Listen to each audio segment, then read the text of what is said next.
Hi,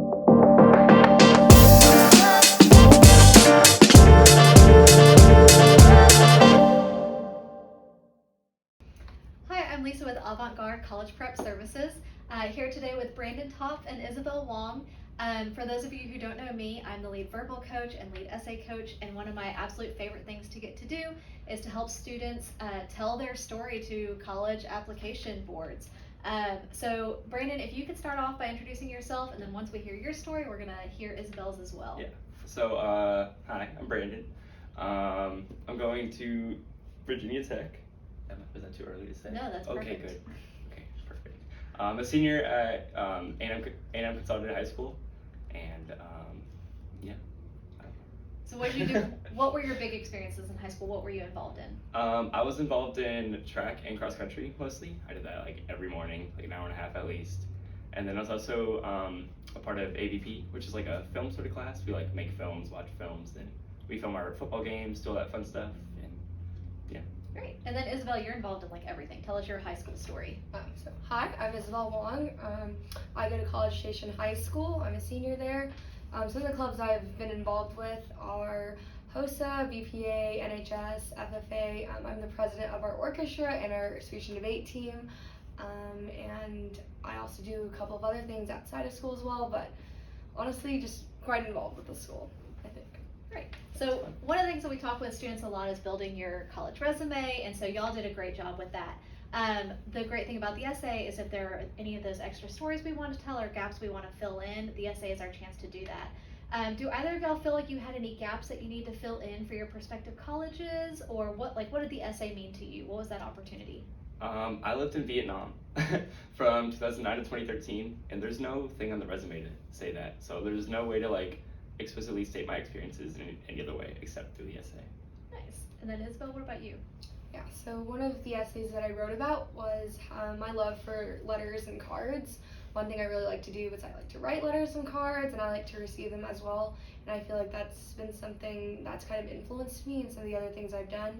I mean, you can't, again, really put that on your resume. I like to write cards to people. So having it in an essay that like explains the background for it and like how it's changed my life, I feel like really helped me. Nice. So when y'all stepped into this process and you had kind of your college plans and you knew possibly what you wanted to major in, were y'all concerned about that? Were you concerned about deadlines? Like, how did AGP kind of step in and calm those fears or help smooth the process along?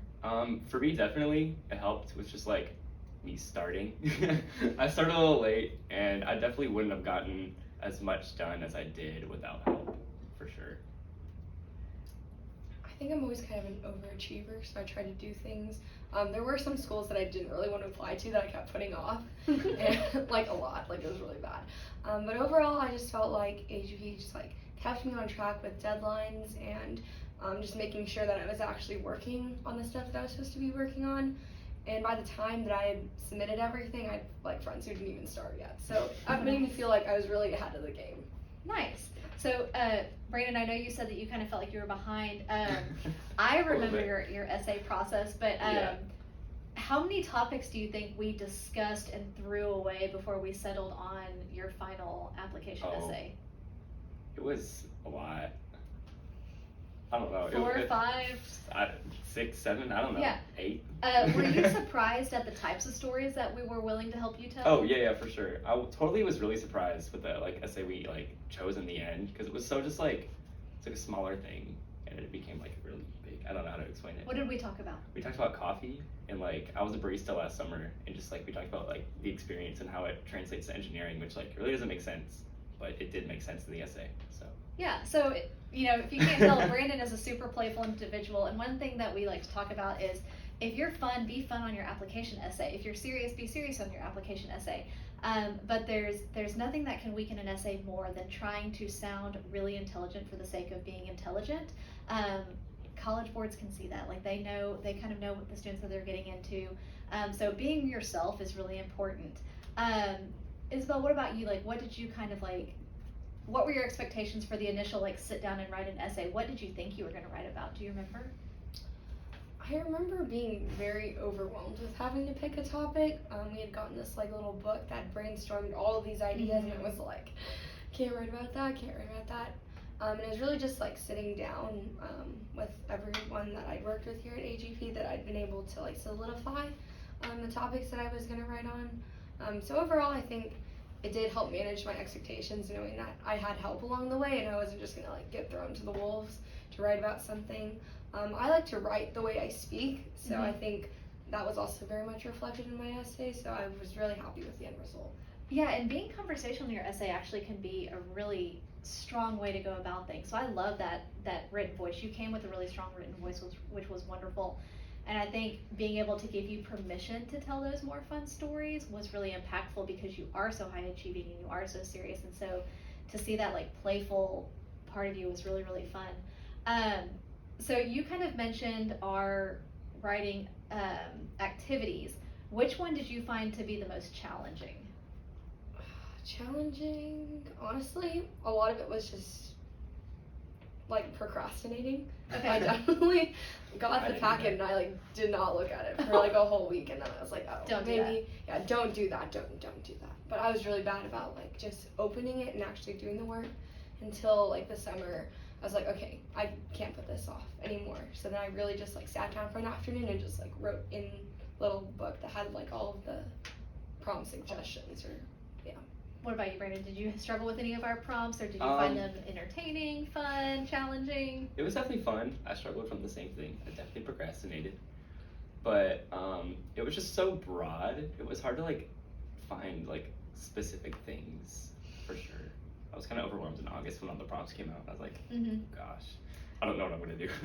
Yeah, so the college application prompts are intentionally very broad because they want to allow every student to be able to tell their story.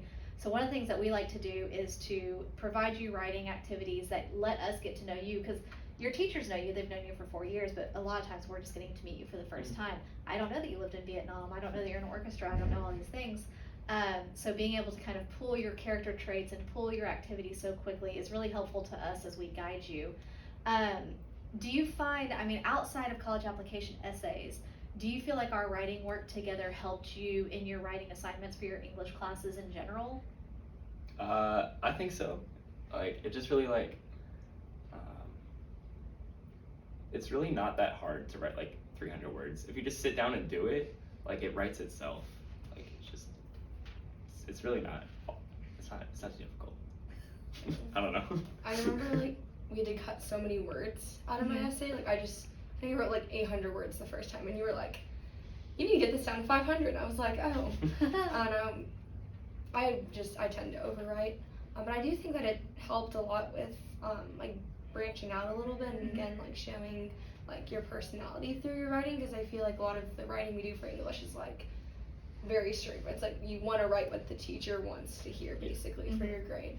And then from this experience, I was also like able to help give people some like pointers. Yeah. Kind of like these are very like overwhelming topics. You're like, oh, you always feel like if you don't have like a tragedy or something big that happened to you, it's really hard to write about specific topics. But like just being able to like go through and focus on, you know, the same thing, maybe something that was really impactful for you for your essay. I just feel like overall it kind of comes together.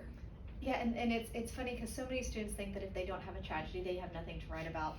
The tragedy essay is kind of hard to write also because if you don't see that light at the end of the tunnel, or if you don't know how to step away from that tragedy and make change, you've also lost that impact, because the tragedy in and of itself is not what colleges look for growth. So being able to like show examples of growth and you know, kind of like pursuing of goals is really impactful. So neither one of you were necessarily short-term clients, because a lot of times we think of the college application essay as this one 650 word or 750 word essay. How many colleges did y'all apply to? Brandon, how many did you apply to? I applied to 13. And then? 15. Okay, so few. you know, A&M has 3 to 4 short answer questions. Yeah. UT has 3 to 4 short answer questions. They're not the same. How many short answer questions do you think y'all answered over your time? Wait a second.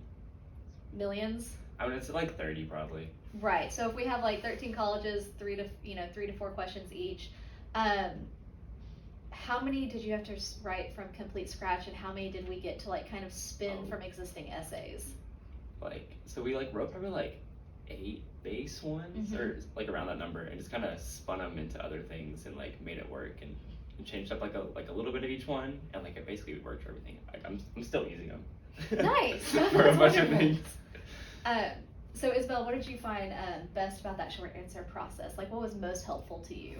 I remember having this really long Google Doc. It was like 35 pages or They something. get so long. And I would just like, if I was stuck, because I applied like school by school. Mm-hmm. Like I didn't just say, oh, I'll do all of these at the same time. I did like them one by one. Mm-hmm. So basically, like each week when I like applied to a new school, I would go back and look through the responses and see if there was something that we'd written together that I really liked and if it still applied to the question.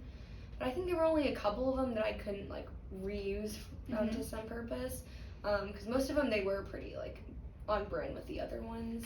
But overall, just having that like big Google Doc with everything that we've written, like all the comments and suggestions, I think that really helped. So as you navigate those short answer questions, one of the things that I think students don't realize that you have to do is actually research the university that you're applying to. Even as we use short answer responses, it may mean that out of a 3-paragraph short answer, we're using that one.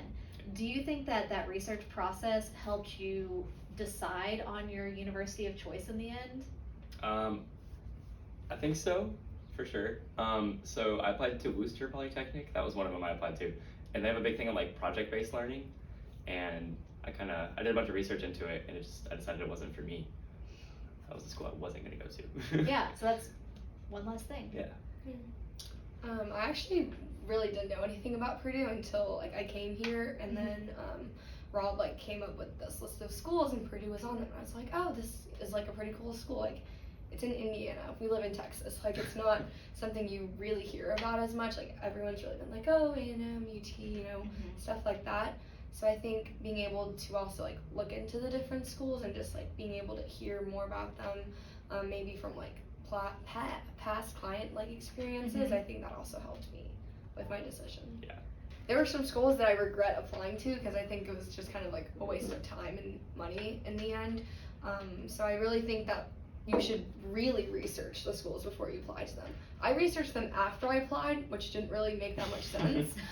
So definitely, if you have a list of schools you're interested in going to, maybe just like look in the surrounding areas or like where the alumni have gone on to now. Definitely maybe like 5 to 7 schools that I probably shouldn't have applied to.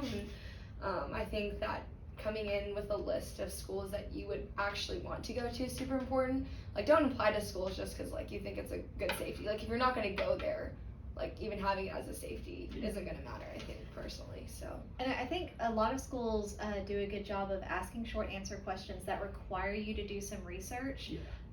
So if a school provides you with a question that is like, why do you want to go here, or why do you want to live here, or anything that translates to that concept, make sure you're doing your research, especially if it's a campus that you may not be able to go physically visit.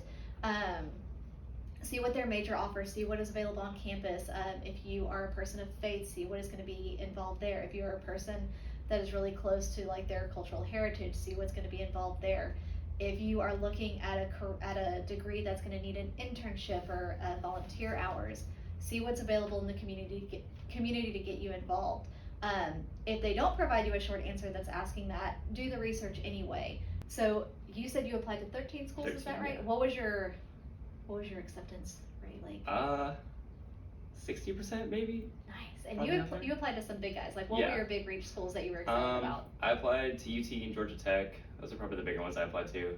I think Illinois was also a bit of a reach, and I got into Illinois, and I got capped at UT, which is like kind of acceptance, and then I didn't get into Georgia Tech. But it's alright. It's okay. But those essays, like, they get you so much deeper into the process and being able to make those connections instead of just being the guy that runs cross country. Like, now you're Brandon Topf and they see you, and so they're at least adding you to the campus, which was amazing. Isabelle, what about you? How did your acceptance go? In the end, it was 100%. And then again, harder schools, I guess, were also like UT, Penn State, Purdue. It's funny story. I don't know. Am I allowed to No, say this? Tell a funny story. Out of all the schools that I had gotten into, the only one I didn't get into is A&M, which is kind of embarrassing if you live here. But I applied for the wait list and it worked out, so in the end it was 100%.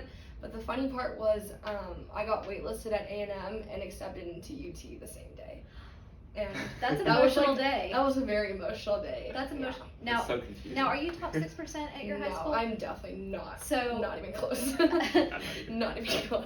So this is not information that a lot of people have because we live in College Station. We see A&M and UT as these equivalent universities. For those students that are outside the top 6%, you have about an 8% chance of getting accepted into UT if you don't have that auto admit from the 6%. So that's a huge thing, even to get capped, like Brandon was talking about. Those are huge achievements in and of themselves. So now you're in, you know where you're going, Indiana and Virginia, very out of state for both of y'all. I guess not so much for you since you live like half of your life overseas, but you're leaving. So what's the next step? What are you going to be studying? What do you want to pursue? What's the ultimate goal?